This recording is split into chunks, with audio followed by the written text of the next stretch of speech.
everybody. You can feel the energy in the room. This is exciting. I am Professor Deanna Shoemaker, and I just wanted to thank you all for taking time out of such a busy time right now to be here and support this original student performance. This is COTH 335 group performance, and this is a class that has focused on the theme of race and inclusion and the Woodrow Wilson Hall legacy during their class. And so the performance that you're about to see, I'm going to call it a work in progress because it is very much a work in progress. And what that means is not only are we devoted to progress for Monmouth University moving forward into the 21st century, but we literally mean this is in development. We clarified some new blocking this morning.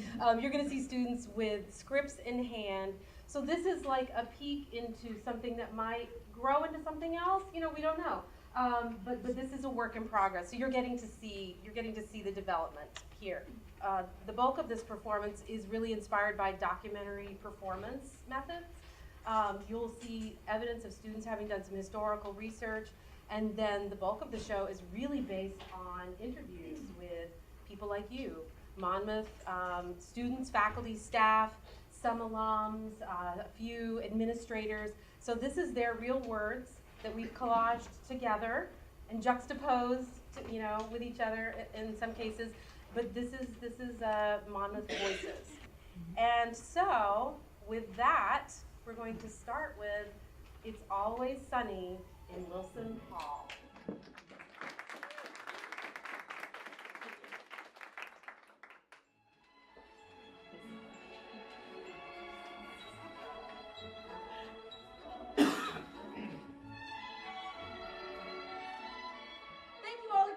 Joining me on this special tour of Monmouth University. I'm Angela, and I'll be your tour guide, so if you have any questions, please let me know. Now, we like to start with this historical landmark mansion. Here we have our administration building here at MU. We have Wilson Hall, named after former U.S. President Woodrow Wilson. Some students actually like to say that it's haunted. So wow, this is Wilson Hall, huh? Yep, that's right. And this is also Daddy Warbucks' mansion in the film Annie. Wowza. Cool, huh? But isn't there some controversy behind the name of Wilson Hall? Well, Woodrow Wilson, 20th President of the United States, former governor of New Jersey, and former president of Princeton University as well. Oh yeah, wasn't he like a racist who supported segregation and stuff? Mother of pearl, is that true? I mean, yeah and no. Enough. Jiminy Cricket, what was that? It is I, Woodrow Wilson. Come on, Woodrow, not today. Wait, where am I? And who are you people? President Wilson, this is the location of your summer home, for like a few weeks or something. Actually, your home here burned down originally. But you never lived in this actual building. Oh, yeah. Remember? Yeah, of course. So, what are you doing here, considering, like, you're dead and all and that? I heard someone speak poorly of my character. Who was it? Show yourself. Hey, it's me. What have I done to you? Nothing really. Well, then what gives? Well, he says you're a racist bigot. Oh, no. What? There we go again. You gotta be kidding. Yeah, I heard you actually denied black students entrance into Princeton. And you resegregated the federal government after it had already been desegregated for like a lot of years. You also screamed "Birth of a Nation" in the White House. Now that is a good movie. Come on. No. Dude, it's super racist. And white people in blackface, the glorification of white supremacy. That film inspired the rebirth of the KKK. What are you talking about? What did you guys learn about me in school? Well, as a progressive Democrat, you helped end World War I, created what became the United Nations, and won a Nobel Peace Prize. You set up the federal banking system. Geez, you even established the 8-hour workday, Mother's Day, and under great pressure, granted women the right to vote. So, I don't get it. Am I supposed to like you or hate you? For all the good stuff you did, you've done some pretty bad stuff, too. What? Don't you remember all the press conferences I held in the White House? People loved me. People loved you. You, sir, were a racist pig who set our country back on race equality for years to come. Trotter, you need to calm down. Who's this? I know. That's, my friend, is William Monroe Trotter, an important African-American journalist and civil rights activist who constantly challenged Wilson for his racist tendencies. Trotter, segregation was not a humiliation, but a benefit to you people. President Wilson, you could be the star on a TV show entitled People I Really Freaking Hate. I didn't like you when we were alive, and I sure as hell don't like you now that we're dead. Get this man out of my building. Oh, just like you threw Trotter's delegation out of the White House when they protested segregation? That's enough, gentlemen. Everyone, please break it up. I swear they do not pay me enough for these tours. Anyway, moving fast forward to 1966, when Dr. Martin Luther King Jr. actually spoke on this very campus during the height of the civil rights movement. I have a dream. I have a. All right, we're good. It is I, of course, Dr. Martin Luther King Jr. Martin, you look as white as a ghost. I remember this predominantly white institution with great fondness. Wait a second. Didn't a lot of people boo me out during my speech in the gymnasium? They actually did, sir. What gives? Come on, it wasn't that bad. You listen to me, Woodrow. I had a dream of whooping your. All right, listen to me. I don't believe in violence. I'm just going to take a step back. This This is amazing. terrible. All right, you know what? This is not off the rails way too fast. Wilson, we've summoned you here by disrespecting you, but how the hell do we get you back? There simply is no way. It's impossible. My legacy is secure. If you rename the building, he'll never be able to find it. Princeton almost did it. Okay, so you know what? There are plenty of people we could actually name this great building after. Like Annie, the sun will come out tomorrow. Don't be self-centered. I right was now. thinking more, Julian Avil. Who's she? He was the architect of this beautiful building, actually. Well, it is lovely. It's alright. Oh, just alright. I could live here. Julian Abeel was one of the earliest African-American architects. He designed more than 400 important buildings across many prestigious universities. Sadly, a lot of his work lived in the shadows due to racial discrimination. He certainly deserves more recognition. He sounds like a cool dude. You know what? All right, that's enough. Thank you, Ghost. Please, but if you could, please return back to your respected realms. History really does weigh heavily on the present. Now, if you come with me, it is time to walk across campus to meet, some more actual living students and faculty and staff. So I get why people want to change the name, but would that really change anything? Well,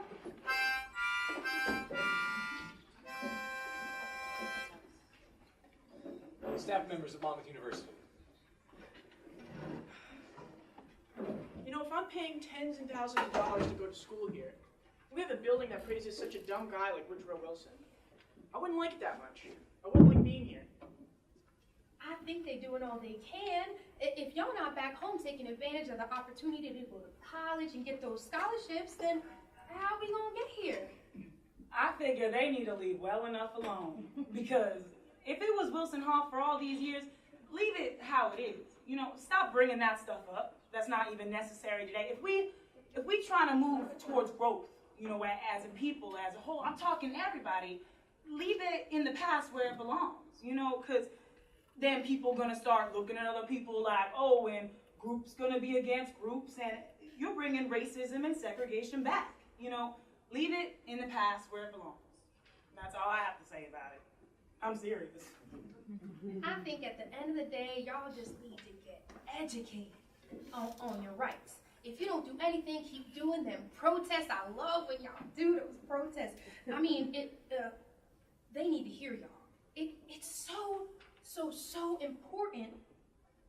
They can take stuff from us, but they can't take nothing from y'all. I'm just telling you. All right, Honeywell, you have a blessed weekend, baby. Now you hear? Students of Monmouth University. Wilson?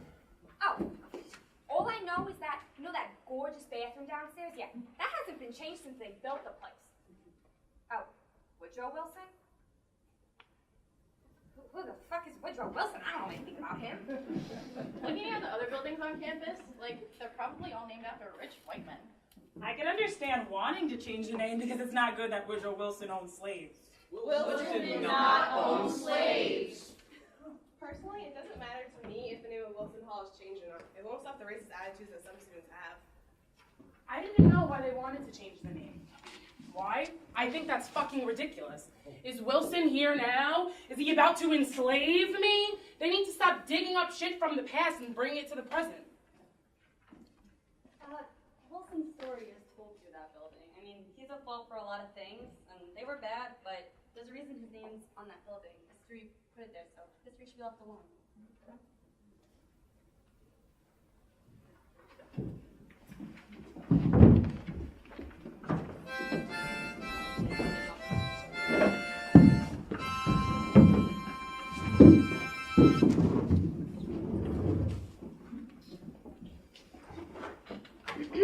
Thank you all so much for coming to this faculty and administrative forum regarding Wilson Hall. What are your thoughts on changing the name of Wilson Hall? I think if it's upsetting people, we should just honor somebody that everybody respects. Yes. I think a name change would make sense, but I didn't think the Board of Trustees would go for it. I think it's relevant, but it's not the most important thing to focus on when it comes to race and inclusion on campus. I think the process is more symbolic. Changing the name of Wilson would be like erasing history, but we always have to remember what happened in the past in order to move on. The irony is, the building that is called Wilson Hall, Wilson never lived in. I mean, the current Wilson Hall was built on the footprint of the original Shadow Lawn, which was briefly his summer home. But Wilson is not native to New Jersey. He was a Virginian. He moved here because he was president of Princeton University. When we look at his ties to this institution, this community, I don't see how he contributes to the legacy at Monmouth. You know what? The majority is always going to be like, no, we should keep things the way they are. Like, who cares? But you know what? Fuck public opinion. There's no way that Woodrow Wilson is going to be forgotten by history. His actual historical connection to Wilson Hall is like pretty tenuous. It would have been such a more powerful statement if instead we named it after Julian Abele, who was one of the first prominent African-American architects. If we want to remember someone, that's the sort of person we want to hold as a role model. I mean, how amazing would that have been? I'm cautious of revisions. I feel history is history. Were founding fathers perfect? No, some were slave owners. Should we eliminate them as founding fathers? Should we name them something different? We should contextualize history and educate people about, their contributions, both good and bad. What became a little disappointing for me was, frankly, the racist and hateful backlash about the name change. Like, oh, for God's sake, what's next? Like, what are we going to change everything now? You know what it is? It's those stupid arguments that everybody makes, like, oh, it was just a sign of the times. No, but Wilson's views were much more perverse and so much more radical in terms of how racist he was for his time. One of the things we talk about in my class is how Wilson resegregated the federal government after Reconstruction and after it had already been desegregated. Students don't seem to understand how deeply entrenched racism is in the foundation of our history and the culture of our country. Everyone who hasn't read about this issue seems to think that we're a long time removed from racism, segregation, Jim Crow, and slavery. It really hasn't been that many generations. We are starting to see the repercussions of our racist roots, and we're still struggling with racism. People don't understand concepts like white privilege or how reverse racism isn't a thing. And that oftentimes, efforts to address the situation causes people of privilege to fight back even harder. Every time I walk into Wilson Hall, I think of Alice Paul, the suffragist. Wilson had Alice Paul jailed. I mean, besides Wilson having a racist history, he was not a supporter of women's suffrage in the beginning. So when Alice Paul and her group chained themselves to the fence of the White House, he had them incarcerated and then tried to have them committed to a psychiatric hospital. And then when they went on a hunger strike, he had them force-fed. So whenever I walk into Wilson Hall, I think of Alice Paul. Sorry, I just want to word this right. Okay, there's an issue of not only honoring Wilson, but also honoring those who suffered under Wilson's hand. And it's important to make sure that these people aren't invisible or, keep becoming invisible. Yes. I mean, the decision made in 1967 to call Shadow Lawn Wilson Hall doesn't bind us forever. I mean, we can have the guts to rename a building. Why respect a decision made in 1967? Remember, we also need buildings because people give us a lot of money. I was not ever bothered by Wilson's name on our building, but the things he did, those things problematic. We should know the whole history, and many didn't know it. Maybe we should change the name, but don't do it because you feel morally superior to someone in the past. That's not a good way to understand the past. Do it because you want to create a positive message. Yeah. All right. Great discussion, everyone. We'll pick this up again soon. Thank you all for coming.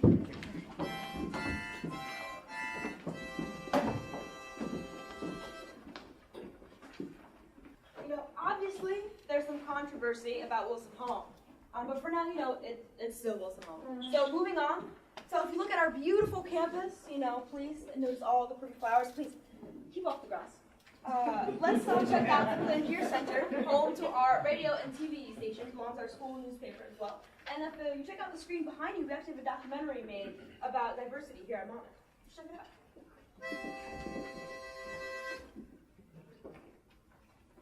So how would you characterize Monmouth University as a campus? To me, it's a friendly environment. I mean, especially compared to other schools that I've attended. I'm in Woods Theater, but when I get off my ass and make my way across campus, I was struck by how diverse the student body is. And grass is pretty well cut, too. Visibly, Monmouth is becoming more diverse. I remember 2 falls ago, I walked into campus and I was like, whoa, like, where did all this magic diversity come from? But I still think it's a very conservative campus. It's diverse, yeah. I mean, I would say it's a safe environment. Professors are all really caring, so for the most part, I'd say it's really welcoming. I think MU is a medium-sized campus that is predominantly white and lacks diversity in all aspects. Okay, well, like, compared to my high school, yeah, like, Monmouth, I guess, is diverse, but not compared to real life, you know?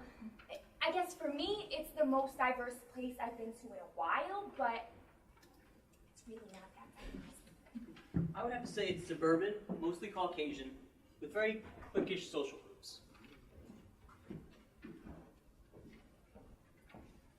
Do you think everyone here feels welcomed and included? Well, yeah, I mean, I really love it here. I only have good things to say about living on campus, but I guess the reason you're asking me is because that's not the case for everybody. Now, I haven't witnessed any discrimination or people feeling left out or anything, but that doesn't mean it doesn't still happen. You know, you really got me thinking here. You trying to make me feel bad like I have some type of white privilege or something? I mean, I guess you're right. You're really opening my mind here. I'm getting kind of scared. I don't really like to think about this stuff. Yes and no. Everyone is allowed to be here, but I don't know that everyone feels welcomed here. No, it depends who you are. I mean, a job's a job. You've got a job, right? Listen, I only come here during the nights and I clean. I work another job during the day. I have no clue what the atmosphere here is like. But I walk these halls and clean these classrooms, and it looks like you kids are pretty lucky. I didn't go to college, so I don't have the same experiences as you do right now. Whatever you guys do, I'm probably the one cleaning up. I mean, I absolutely adore working here because it is a smaller school and I have that more face-to-face, hands-on interaction with my students. In general, I feel that, you know, it's a comfortable space. I don't feel pushed out, you know, but there's a lot of staff and students from New Jersey and don't have much sense of what life is like outside of New Jersey. It's a very New Jersey centered, for sure. I feel like Monmouth is an institution of inclusion, but that doesn't mean that there aren't incidents that happen. But I don't think that they represent the majority of faculty or students here on campus. I feel welcomed by most students. I do see sometimes students not being open to having a teacher from a different place because they're not used to the accent or they don't think that my knowledge or my experience matches what they expect to learn in American culture. Personally, I like the community, but I feel like I like the community because I found a smaller group within the community. It's not all-inclusive unless you take a proactive approach. Too many students are waiting for campus to come to them. Whose responsibility is it really to make sure everyone's included? I think it's up to the different organizations on campus to ensure that we work together in doing that. I think that the faculty and staff are indeed welcoming, but the students are not very welcoming. MU is a very cliquey environment, and it's often cliquey by race. This can be intimidating to incoming and new students. I think that in a weird way, the fraternity and sorority kind of feel, the sort of jock feel, that's out front and forward no matter who's out there. And you have these hidden populations that might not feel as comfortable here.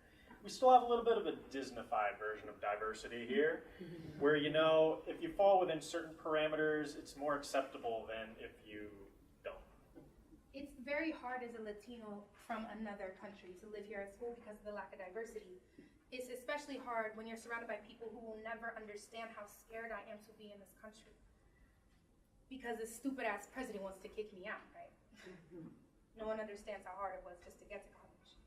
I've had black students and visitors complaining about having people yelling the N-word on Cedar and Norwood. Swastikas are literally, they show up everywhere on campus, in the dorms, etched in the paint. And I think to myself, stuff happens, you know, but am I tripping? Should I be offended or something? And honestly, faculty, they experience hostile work environments too. I definitely got called nigger twice on 2 separate occasions at a frat party. I mean, I didn't do anything because I couldn't find the girl, but everybody heard it and no one did anything. Just after the presidential election, a couple of students were making some anti-immigrant statements in one of my classes where, you know, there was a diverse group of students. That was one of the most challenging moments in my career because even though you feel like everyone has the right to speak, if that speaker is deliberately insulting or hurting verbally other students, what is my duty and role as a professor, as a teacher to say, you know, that is not acceptable, not in my classroom. As a university, we are not even in the middle in terms of where we should be of everyone feeling included. Have you seen progress at MU around race and inclusion? There's a lot more diversity in my classes than in previous years. I definitely feel a greater sense of community than I did when I first started working here. We have progressed, but I'm afraid that people think, you know, we use progression to think that everything is fine, you know? Like, people who are marginalized should just be fine and shut up, but no, we can keep making things better. In my teaching, I find that there's a lot of students that come from white, middle class, upper middle class backgrounds that just have a very difficult time recognizing their own privilege, you know? And why it's important to talk about these issues and understand white privilege. It's not trying to take anything away from somebody, it's simply recognizing the history of the way things have been set up. You know, I think Monmouth really tries. I feel a real sense of community here. I think our biggest problem, though, is that different parts of the community here just all feel so separate. Yeah, I think the school's doing stuff. Like, I heard they're trying to make it more affordable for Latino students to get into college and to get scholarships and stuff. I mean, I like that because then there'll be more of us here. One of the things that sort of struck me when I first moved to Jersey is that people still refer to non-Anglos, you know, Puerto Ricans, Cubans, Dominicans, as Spanish. I feel that's a very archaic way to describe people. They're not Spanish, they're Latinos. I wouldn't care if it was all white, 50% African American, Latino, name another race. I chose the school because the location, the programs, and all that junk, not because of what races usually attend this school. God, people look so deep into this race thing, don't you think? I mean, yeah, but I'm talking as a white female, so I'll stop. Everyone complains too much. They want to bring race into everything. You go to the mall and you don't see a lot of black people in the mall. You say it's a racist mall, possibly owned by the KKK. But I get it. Going through life, you know, blaming all the obstacles and challenges you have on your race is worse than living life without it. But get over it. You know, Will Smith, he said something. What did he say? Oh crap, what did he say? Fuck, what did he say? Oh, okay, he said, I got it. He said, I love being black, but especially being black in Hollywood. Well, I love being black, and I especially love being black at Monmouth. Yeah, I've had students report to me about professors making statements in class that were generally abusive towards women, towards people of color. I'm aware that there have been students of color approached by campus police, like, what are you doing here? And I've heard of students at times creating a less than welcoming space out of ignorance and just out of, I don't know, trying to be cool, I guess. Less now in the past, but I don't think that the sentiments have actually changed. So I think we've had under 5 African-American tenured faculty in 90 years. So what does that say, right, about hiring policies, about the applicant pool in the first place? There was a student that said that she was the only black person in all of her classes, so everyone remembered her name. I think people from different ethnic or racial groups are more comfortable hanging out with people who are similar to people who look like them. Historically, people were put into these groups because they weren't welcome, but now it's a matter of personal choice. It's hella divided here. I'm a freshman and I can see that. Blacks hang with blacks and then sometimes we mingle, but that's really it. White people are scared of us anyway. You know, Monmouth is still a reflection of the segregation that exists in central New Jersey. I mean, we're less than a mile from Asbury Park, which, you know, is a place that was decimated by the forces of segregation after the riot in 1970. I mean, whether you look at Red Bank, Long Branch, or Freehold Borough, there really are some severe lines of socioeconomic, racial, and cultural segregation where we really haven't met the promise of the New Jersey State Constitution to build a cohesive, inclusive community where everyone enjoys equal rights and protections. I mean, Monmouth it's really one small piece of that broader struggle here in the state. I think Monmouth is taking steps in the right direction. Since 1933, Monmouth has been building its legacy. It's going to take a minute for a big change. Have there been huge changes? I haven't seen them yet, but will there ever be a time where I'll see as many brown faces here that I can count? I mean, it's a place in transformation, so I think we're at a very crucial moment in the university's history. I mean, we're still working through who we imagine ourselves to be and how we include people who haven't been part of the traditional core of the student body and faculty in the past.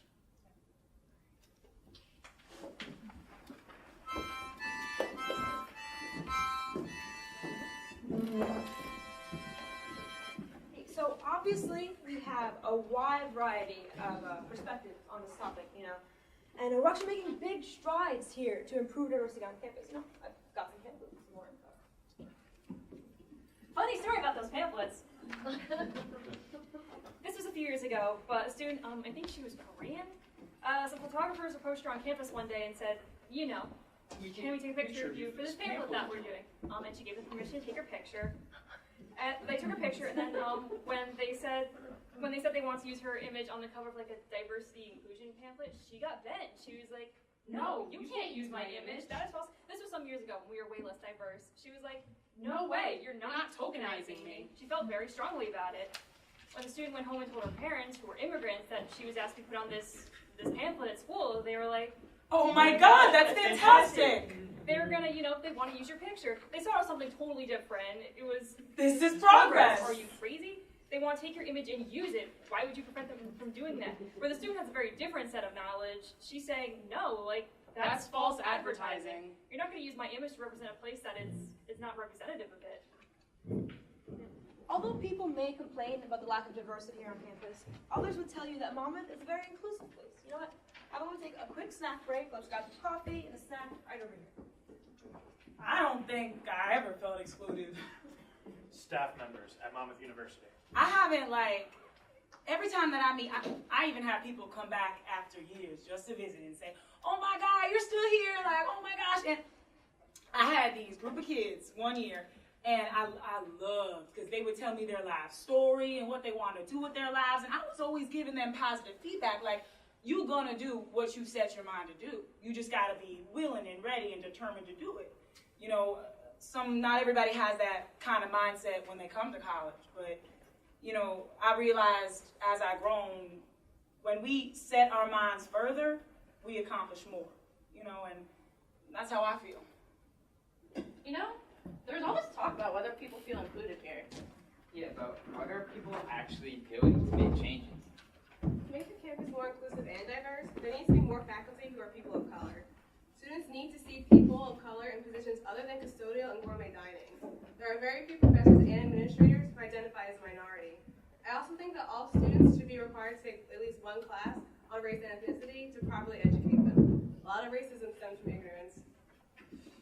Definitely more recruiting of staff of color, students from different communities. We have people from all over the world that teach here, but domestically, in almost 100 years, we've had under 5 African-American tenured faculty. People go crazy when you start talking about affirmative action, even though they don't even understand the history or the policies that were originally intended for women and people with disabilities. How do I feel about there not being enough black professors in this school?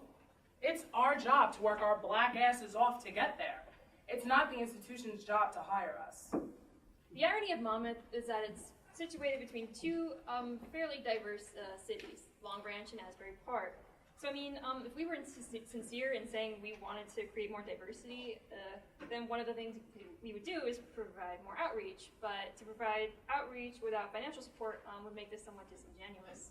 All right, guys, snack break is over. Let's please get back to our tour. You know what? If I was running the school, I would lower the tuition and give more money for scholarships.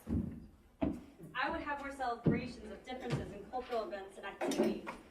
I'd offer a series of monthly lunches where people from all over campus can just sign up and hang out, like to build campus, the community. I say we do a full international week. I actually educate people more about the gender-inclusive bathrooms. Make this more of a teaching moment. All right, guys, if you do not mind, we're running out of time, and we still haven't even visited the cafeteria. No matter what y'all say about Monmouth, it is taking big steps into the future. People who have been here for years can even tell you that. Oh, it totally changed, you know.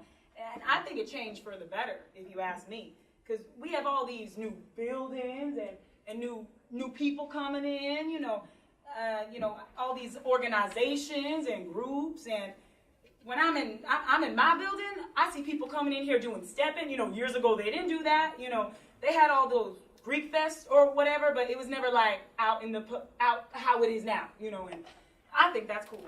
It's pretty cool. Legacy and historical memory does matter. We can't move forward until we come to terms with our past.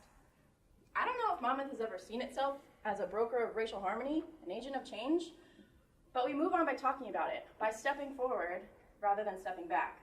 Clearly, MU is more diverse now demographically.